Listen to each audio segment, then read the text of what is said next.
Hello guys, welcome to this channel, and today in this video I'll show you how to add a description in a task that you have created.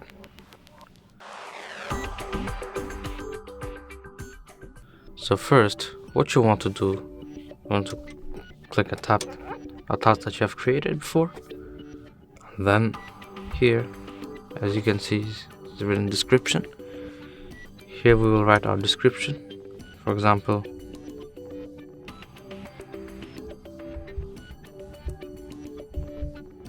description 1. And as you can see, I have now created a description in a task. Alright, that's it for this video. Make sure to like and subscribe, and see you in the next video.